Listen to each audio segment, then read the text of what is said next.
Our Earth is home to the most diverse traces of ancient civilizations, from Stonehenge in England to the colossal pyramids of the Giza Plateau.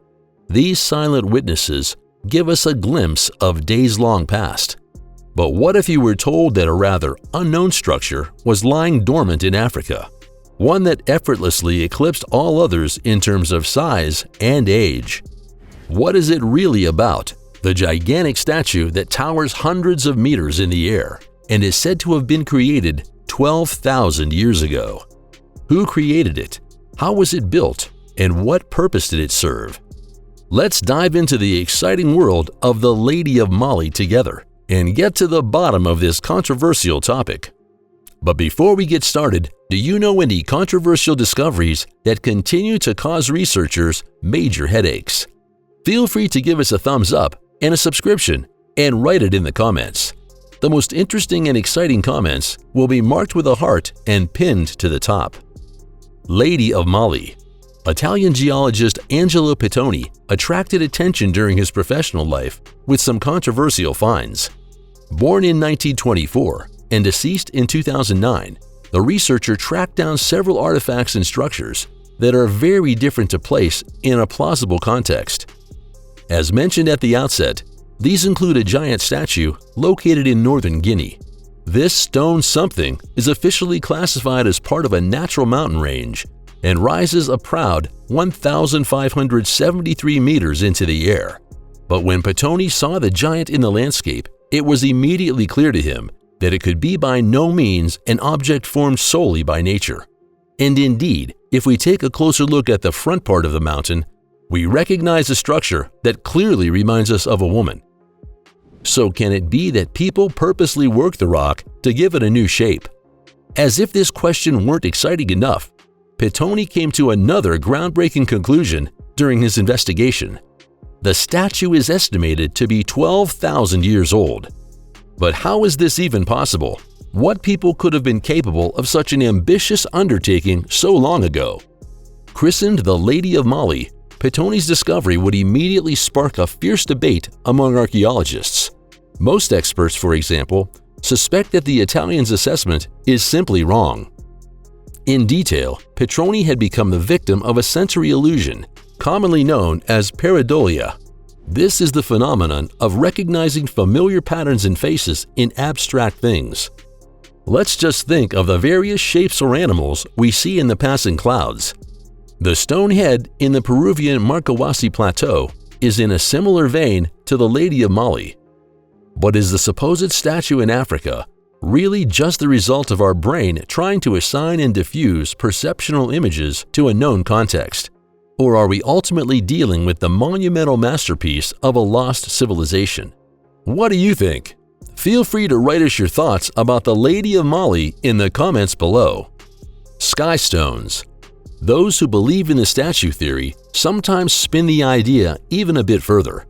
What if the structure was not created by humans at all, but by an extraterrestrial species? This thesis, which sounds adventurous as well as unbelievable in the first moment, is fueled in detail by another Pittoni discovery. Briefly, the background of this exciting find can be summarized as follows. In 1990, the Italian geologist was once again in Sierra Leone. There, he met a chief of the Fula tribe, who showed him a number of unique, brilliant blue stones. Fascinated by the unusually colored objects, Pittoni did not hesitate but to buy some of the stones from the chief. I wonder if this was also due to the mysterious background story that surrounded the formations. If one follows the tradition of the natives, then it would concern with it literally gifts from the sky. According to that, the so-called SKYSTONES had been brought once by supernatural beings to the earth. When Pittoni returned to Europe a little later, he brought his unusual souvenirs immediately to a university. However, the subsequent examinations did not paint a revealing picture. The stones could not be assigned to any known mineral, and also the unique coloration caused headaches for the experts. As soon as a small piece was pulverized and put under a microscope, there was no trace of the blue shimmer. Furthermore, it appeared that the mineral could withstand even extreme temperatures and highly corrosive acids. Further analysis revealed that the SKYSTONES consisted of more than 77% oxygen. The composition was completed by carbon, calcium, as well as an unknown organic compound. Regarding the age, the researchers stated that the SKYSTONES could be up to 55,000 years old. On the trail of the mystery. Meanwhile, we have a certain Jared Collins to thank for the fact that the story of the SKYSTONES is still relevant. In an episode of Ancient Aliens, we see the American artist with a briefcase containing numerous samples of the mysterious SKYSTONEs. In order to finally get to the bottom of the mystery of the objects, they were to be examined again by a scientific institute. The first time Collins became attentive to the mysterious stones when he saw these with a precious stone dealer in Hong Kong. He stated that the roots of the objects were literally in heaven and that he had given a rock sample to a scientific institute for examination. After waiting a full 15 months, the dealer received the results of the analysis. However, the results were extremely sobering. The expert in charge was unable to determine the composition, so the stones were sent back as unidentifiable. Intrigued by the story, Collins wanted to buy one of the stones, but the dealer refused. Left equally confused and incited, the American then began scouring the internet for comparable discoveries. That's how he finally became aware of the strange story of Angelo Pettoni.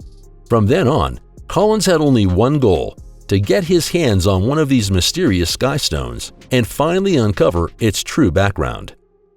The circle closes.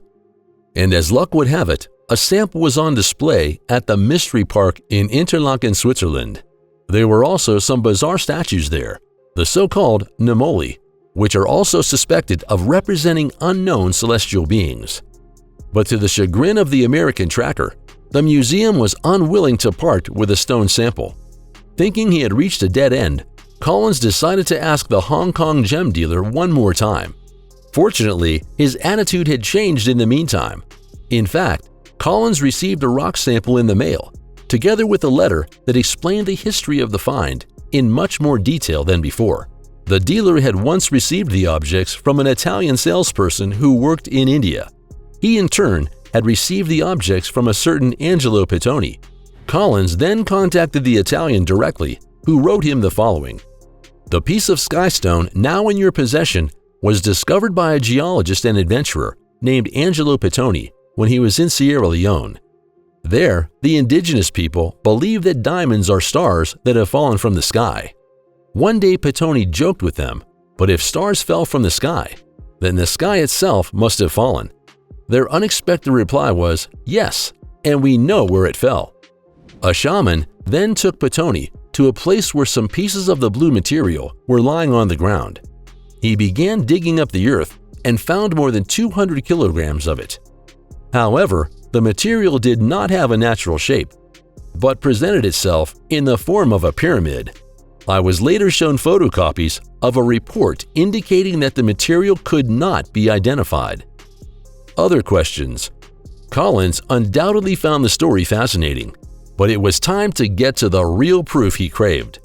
On March 6, 2019, he brought the skystone sample to the University of Washington's Department of Earth and Space Sciences for analysis. According to his own statements, however, he did not tell the scientists what they were examining in the process. In this way, he wanted to get an unbiased test result. He only gave them the information that the material allegedly fell from the sky and was later recovered on Earth.